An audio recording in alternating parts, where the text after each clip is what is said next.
Why is this so soft?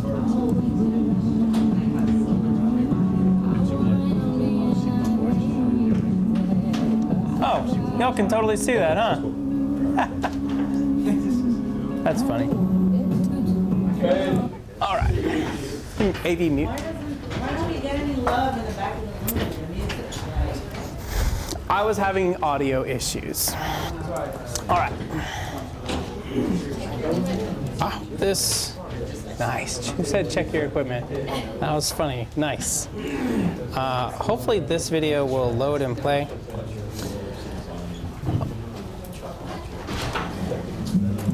Okay, hopefully that plays. All right, so welcome back. Bring it back in. You had kind of a free morning to work. That's a little taste of what a lot of FA2 is going to be like. Doing your interviews, coming back, outlining, thinking, putting stuff down on paper, typing things out, re-outlining because you got it wrong the first time, or you could think of a different way or better way to do it the second time. How do you feel?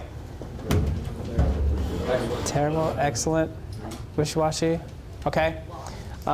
Sure. No. Yeah, I'm with you. I'm with you. When I told y'all when I was,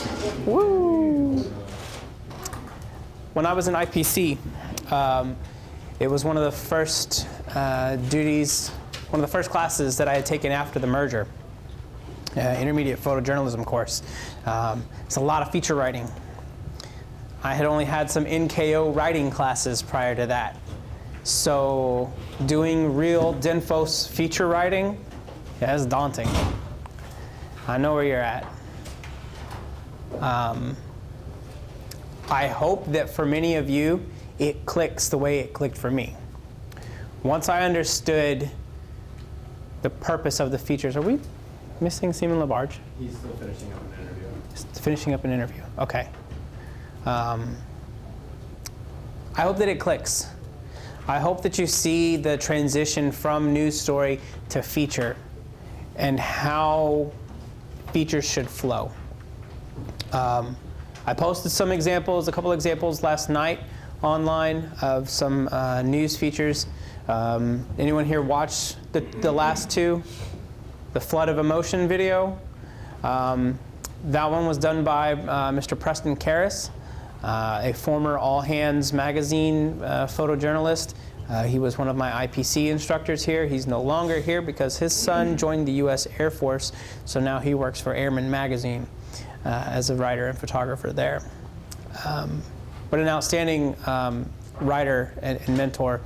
And the other video, I'm not even sure what the Heartland, whatever station that's from, but a pretty cut, clear, concise introduction, nutgraph, kebab style, conclusion format on that video. I'm going to show you guys one now that was done for the SI Newhouse School of Journalism, I think, by some soldiers. There's absolutely no military tie to this story whatsoever that I'm aware of. I've watched it many, many times, and I've never found a military tie.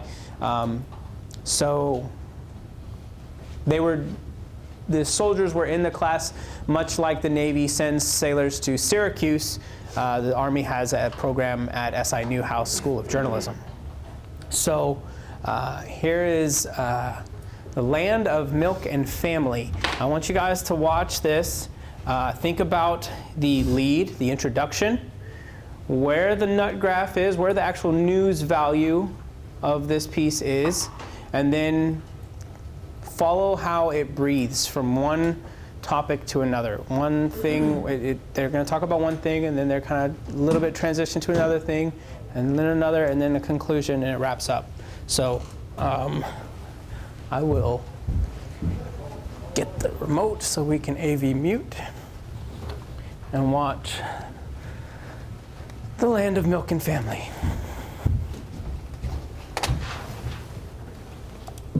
It's our way of life. It's not just a career. It's not just a job. And so when we made the decision a couple weeks ago to pull out of stores, it was really hard and emotional for me to tell people because it wasn't just a decision that came off a spreadsheet. It was a decision that had to do with our health and our happiness.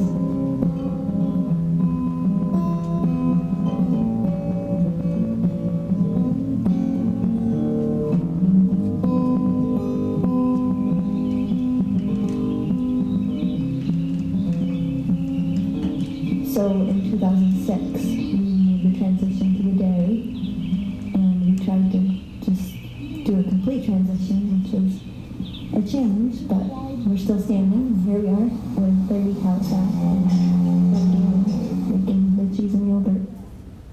It takes everything you have. I feel like that's a fair statement. And even when you give it all you have, it wants more.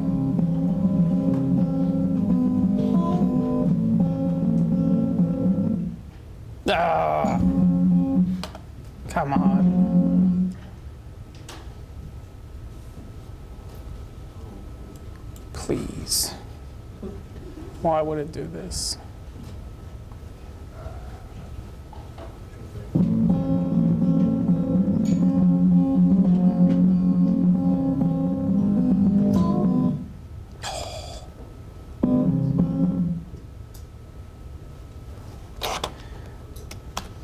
All right, let me reload this page, see if it loads faster. Okay. Dang it. I'll post it on the Facebook group page if we don't get it working. But let's see if I can get that back up. Land of Milk and Family.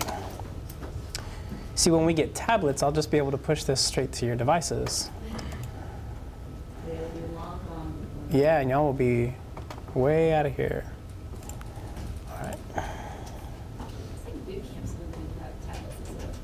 Yeah.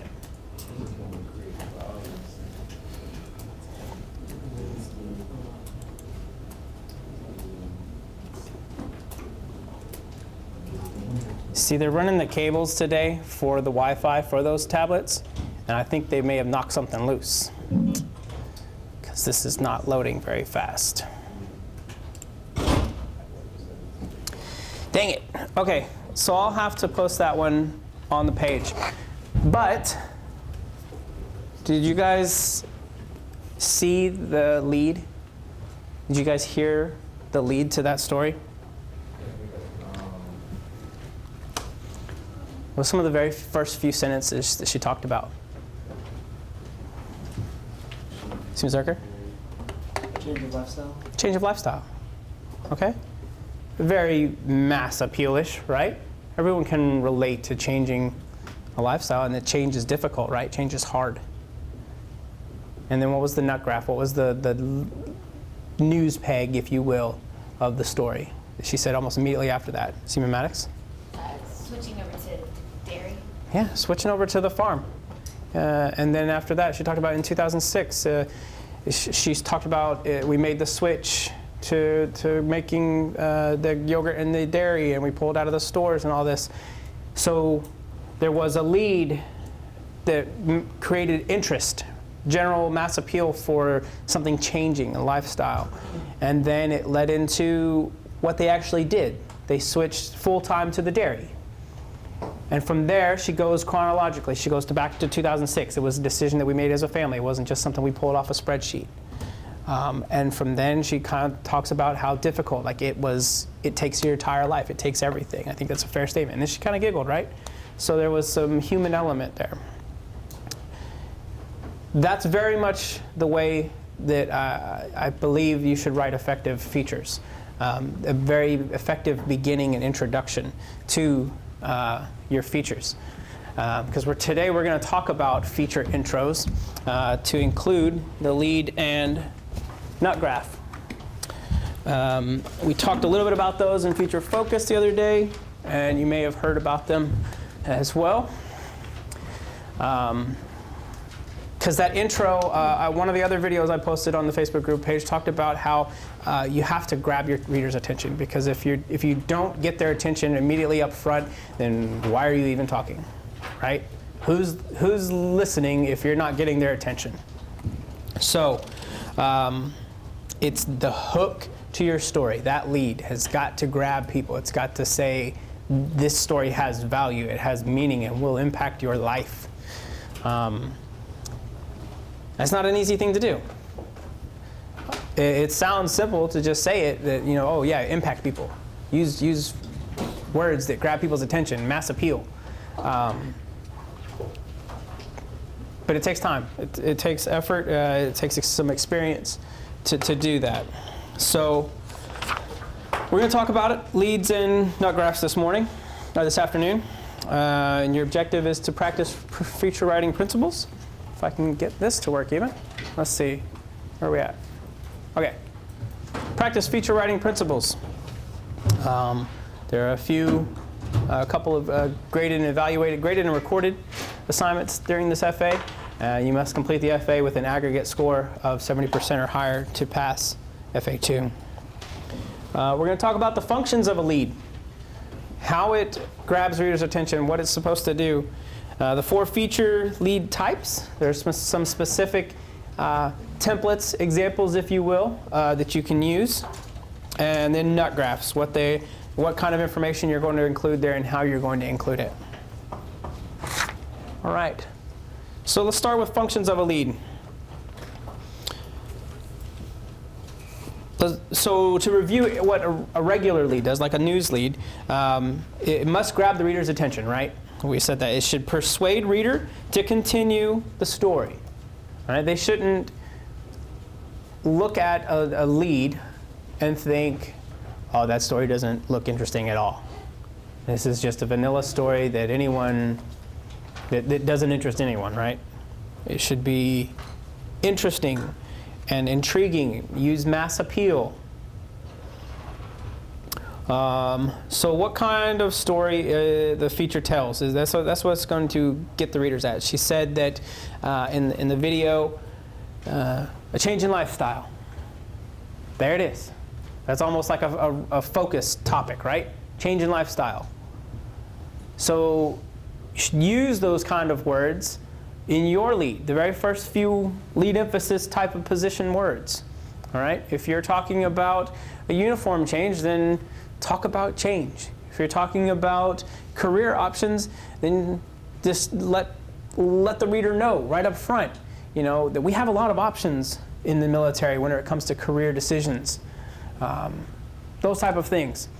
You have some creative license, because we're not going to expect you to have a lead emphasis and a news peg and a what, when, where element in your lead for features, all right?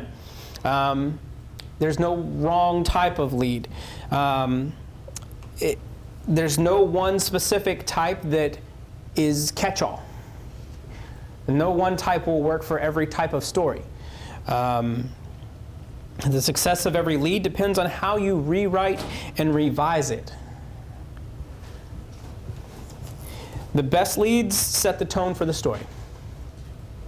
So those mass appeal, those elements of mass appeal that apply to your news peg or your rough focus will work best to draw your readers in. There's no specific length for a feature lead either. The good ones must still be tightly written and are usually brief. You don't want to bore them to death with all of this intriguing, mysterious information. What are you even getting to? Hush and just tell me already.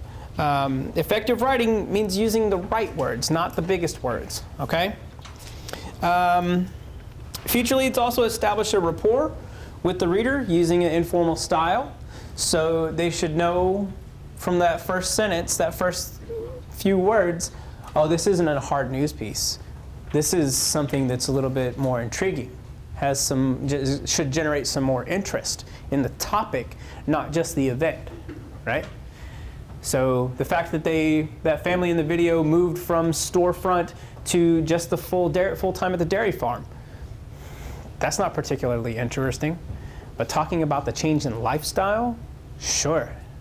That's something that could intrigue anyone. I mean, it doesn't even have to be, you don't even have to be from a farming town to understand the impact of the change of lifestyle, right? And it has to entice them to continue, like we said. It has to make them curious or interested about the rest of the story. Oh, wow, so change in lifestyle, they changed to full-time dairy farm. Okay, now I'm interested. What happened, or what was the impact of that? Are there any questions so far about the functions of the lead?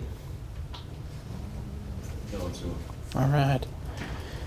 So once you understand what a lead can do, it's time to talk about some of the different types of leads that you might want to consider using on your features. We're going to talk about summary, narrative, anecdotal, and descriptive leads. Like I said, there's no right or wrong choice here. It's how you use it. Okay? First is the summary lead. This focuses on the impact of the event. All right? Not eraser, I need to check. It's going to be a cousin to the summary news lead, right? So we're going to summarize the event or situation, still offer some of the W's, but there's not as much importance to including all of the W's or the H. Instead, summary leads will give the reader some information, withholding the rest to compel the reader to continue, right? So we had a change in lifestyle. That's intriguing. What happened? Well, okay, they moved from storefronts to the dairy farm. Interesting. Okay, who did a what? Right? So when did they do this? How did they do this? Why did they do this? Those kind of questions, your lead should lead into those kind of questions. All right? It's most often used when the story covers a subject that will interest most people, and the subject tells the story, or sells the story, excuse me. You want to leave the reader no doubt as to what the story is generally about, but the trick to doing this is actually to leave some important questions unanswered to hook the reader. Any questions about summary leads? We have an example on the next slide. We'll look at one. The aircraft carrier USS Dwight D. Eisenhower, CVN-69, hosted a family day cruise that gave more than 200 families a chance to share the experience of sailing away, but even they didn't know where the journey would end. Cool? Leave some of the, what did they do? Why was it a journey?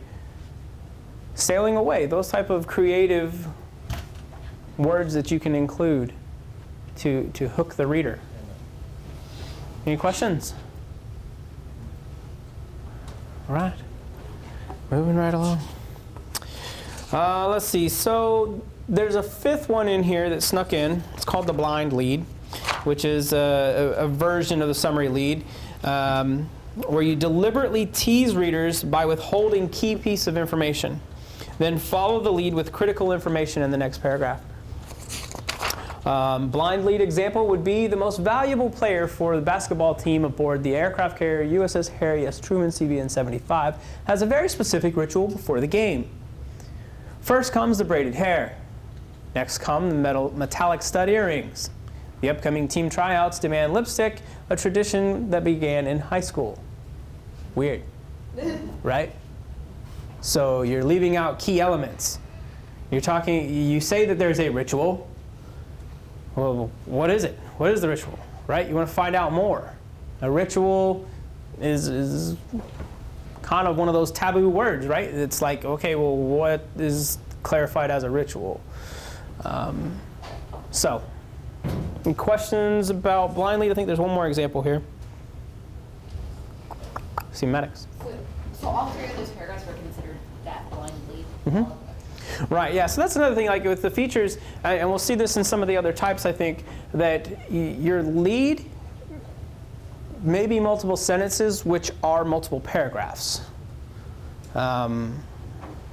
Like I said, it all depends on how you use it, how you format it so that it all kind of ties into the intrigue factor to hook that reader in to continue and finish reading the story. Here's another example, or the continued example. She's also the first female athlete to try out for the All-Navy team in Harry S. Truman's history. All right. So, the most valuable player is actually a woman. And it comes with the rest of, the details of the ritual. It's commonly called delayed identification, and the key information is left out about the main character. The specific type of blind summary lead is sometimes called delayed identification, because that's your main character, right? Your main character would be the one that you're focusing on. Okay. Any questions about that? All right. Narrative lead. This puts the reader directly into the story by narrating some type of action that the reader can vividly picture in their mind. To write a narrative lead, you have to have been there to see what happened. The reporter tells the reader, lets the reader become the person involved in the scenario, either by leaving a vacuum that the reader mentally fills, or by allowing the reader to identify with the person in the midst of the action. So, you can give some, in this type of lead, you can give some almost first-hand information from your own experience of the event, but you have to do so without using personal pronouns, right? You can't say I or you or we in your lead. That continues, right? It is the same technique fiction writers use, with one major difference. The journalist doesn't create a situation, but recreates one that has occurred. Narrative leads are especially effective when the writer wants the reader to closely identify with a particular person or action, as in adventure stories. So, Star Wars, right? Luke Skywalker wants to leave home, right? He wants to join the rebellion. So the reader can easily identify with maturing, right? Most of us, or the viewer, can easily identify with becoming an adult. All right. Beginning journalists sometimes contrive or force narrative situations, resulting in flat, pointless, or disconnected from the rest of the story. There has to be a solid reason for a story with narration. All right. I have an example here. The dog bent his nose to the ground. Seek, said Master at Arms Second Class Matt Coffin. All right. So a narrative lead. You've described a situation. You've described what is going on, but there's also some intrigue, all right? So the dog put his nose to the ground, and this petty officer told it to seek. All right, what's going on there? What's happening? Why is this dog in training? Are they involved in an actual operation or exercise? All right. Questions so far? There's another example coming up. Oh. All right. As if shot from a cannon, Jury, a military working dog, zipped away and sniffed for 3 bags of narcotics hidden on the second floor of an empty berthing compartment aboard the amphibious assault ship USS Boxer LHD-4. So, continuation of the previous page, obviously, it's the continuation of that lead.